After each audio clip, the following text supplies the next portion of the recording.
There are cars, there are icons, and then there are some Japanese marvels like this, presenting the Suzuki Kizashi, a car which was way ahead of its time in India.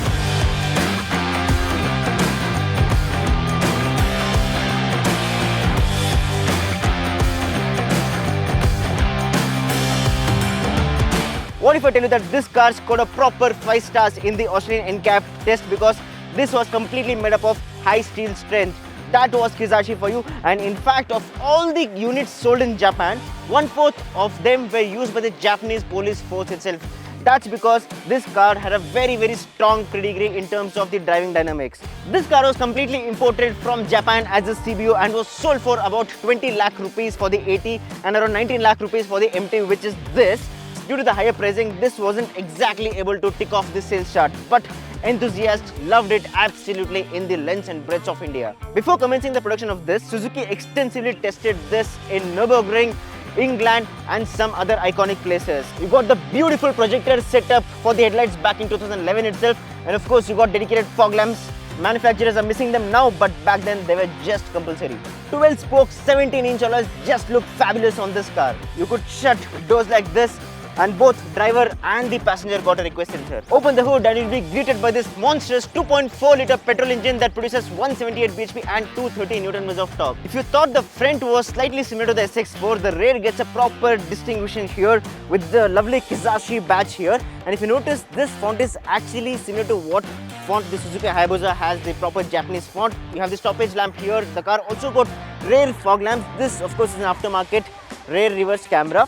But apart from that, the overall stance looks fantastic and nice, and you are greeted by around 461 litres of boot space in the car.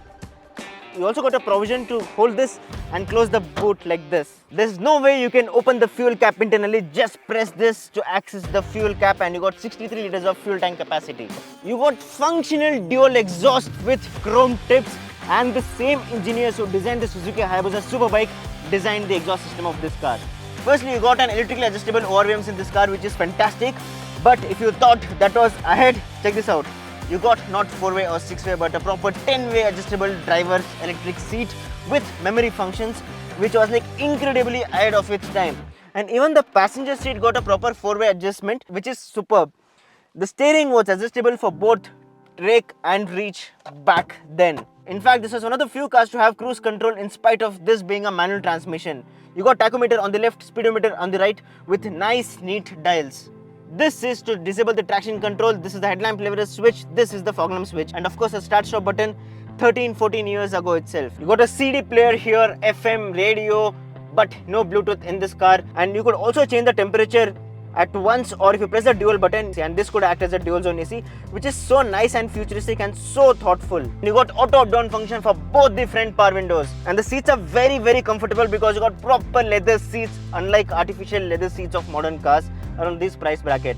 This is a 6-speed manual transmission. The car was also available in 6-speed CVT. This of course is a manual handbrake. You got dual storage for the armrest, soft touch for the cup holders, and a beautiful finish for the USB chargers right here. Apart from a sunglass holder, both the driver and passenger had access to vanity mirror with illumination. This car was loaded with safety features including 6 airbags, ESP, ABS, and of course traction control.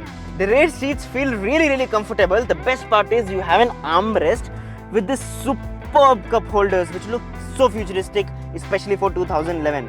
Not just that, you could also access the boot directly from here, and one of the main reasons why you have this provision is to store golf clubs. And the rear legroom is really nice. The headroom is slightly limited, but under the support is fantastic.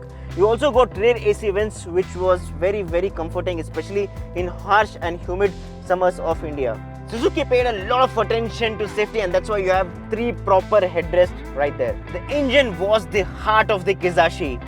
0 to 100 in just 7.3 seconds back then for the manual transmission, and the top speed of this car was 215 km/h. Drive it to believe it, this car is an absolute gem to drive, especially the handling.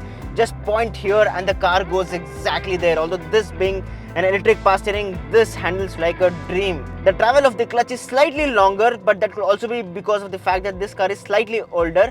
But that said, this is a 6-speed manual transmission. The car is also available in a 6-speed CVT. The gear shifts are superb, just like the typical Maruti Suzuki gear shifts. Yes, of course, this being Suzuki is going to be slightly better than that as well. And overall, The driving dynamics are excellent, and that is the reason why enthusiasts of this country love this car to bits and pieces. The power delivery feels fabulous, especially the mid-range is so strong that you just feel like pushing it all the way along. Right now I'm in third gear, and this car is absolute gem to drive in third gear. So let us know in the comment section what are your thoughts on such iconic cars, and given the fact that India actually got such fabulous cars, and of late in recent times we have got cars which are so diluted in quality. This car feels like a 2024 car and the modern cars feel like a 2010 car. Also, what would you pick? A Honda Accord, Skoda Alara or the Suzuki Kizashi? Take care, drive safe, and see you in another video.